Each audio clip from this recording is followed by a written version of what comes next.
And a very good morning to you. Thank you for joining us here. I'm John Mayer. And I'm Lily Taylor. John, we talked about it a little bit earlier this morning about having to kind of grab that extra sweater walking out the door. Start. Yeah, exactly. I mean, you could feel the chill as soon as you open the door. And this is going to be one of those days. Layering is probably a good idea the next few days. In fact, and of course, standing by over there. I mean, when we're talking purple on a temperature change map, that means things have really taken a turn. Yeah, I mean, I could see our live shot buddy from the corner of my eye on. Yeah, he's shivering out there this morning. Definitely a cooler start for everyone out the door throughout the morning. I'm talking 10 to 15 degrees up and down that I-5 corridor, which when we've been sitting in quite the warmer territory for our daytime highs throughout portions of the weekend, you most certainly feel those cooler temperatures across the majority of the area. As far as just how much cooler and what those exact temperatures are, well, we are talking low 40s for Eugene, Roseburg into Corvallis. Our coastline running into quite the mixed bag from the 40s to the 50s,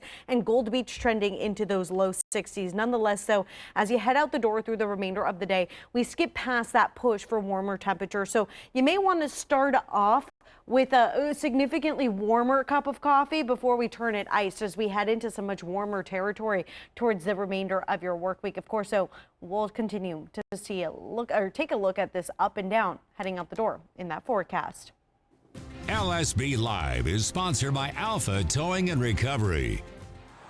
All right, certainly a lot to keep a close watch on here in the forecast, but is there a whole lot to keep a watch on in our traffic watch? Well, our live shot buddy, he's on I-5 over just a little ways north of Eugene. And you know what? So far, so good. If it weren't for that early morning fog, it would be about a picture-perfect start to the day.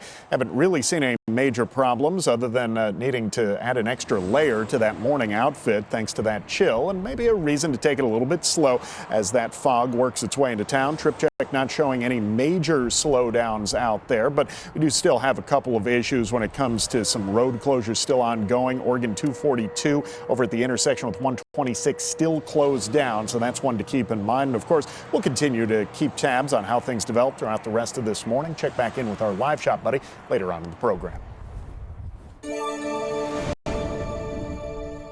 Our greatest evangelist for American liberty became immortal.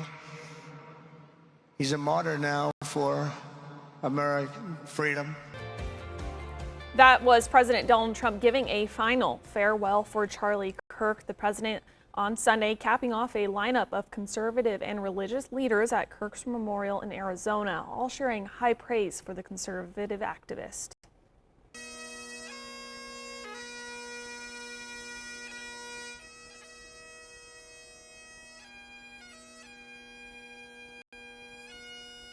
More than 200,000 mourners gathered for the funeral, a 5-hour affair at times as fiery as it was somber. President Donald Trump, members of his cabinet, and a lineup of conservative and Christian figures all spoke about carrying on Kirk's legacy. This includes Kirk's widow, Erica, who through tears says she forgives her husband's shooter. I forgive him because it was what Christ did and is what Charlie would do. The answer to hate is not hate. That's where I disagreed with Charlie. I hate my opponent, and I don't want the best for them. I'm sorry. I am sorry, Erica. Kirk, who was 31, was shot dead September 10th as he spoke at Utah Valley University while on tour for his organization, Turning Point USA. His widow has since been named the group's new CEO. Now, President Trump also claiming Charlie Kirk requested that he save Chicago before he was killed. One of the last things he said to me is, please, sir, save Chicago. We're going to do that. We're going to save Chicago from horrible crime. Now, at Kirk's memorial service, Trump also adding Kirk was filled with, quote, a patriotic spirit from his youth, where he was raised in the suburbs of the city. Trump has repeatedly threatened to deploy the National Guard to Chicago. In recent weeks, immigration enforcement activity has ramped up as well. The city's mayor, as well as the governor of Illinois, opposing that plan. President Trump says Kirk will be kept in mind in that takeover. And closer to home, students at Marist Catholic High School in Eugene staging a walkout last Friday, all in support of a teacher who was removed from his position following comments made about Charlie Kirk. Students on campus told us the teacher made disparaging comments comments during class time against Kirk.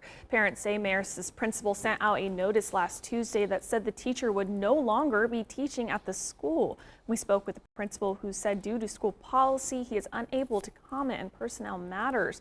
Meanwhile, one senior who says he had the teacher for a theology class tells us he was beloved and knew the students by name.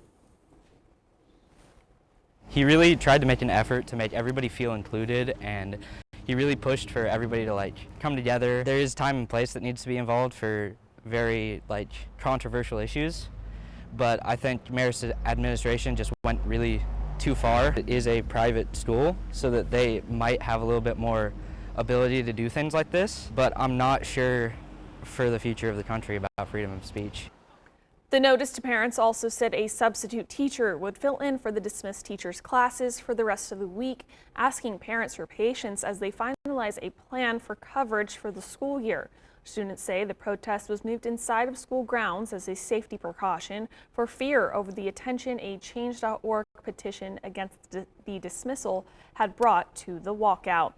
And this is just the latest in a series of controversies in our area where school employees have faced criticism for their comments on Kirk. Last week, students at Thurston High School staged an all-day walkout after one of their employees shared an article on Facebook regarding Kirk's death with the comment, quote, good.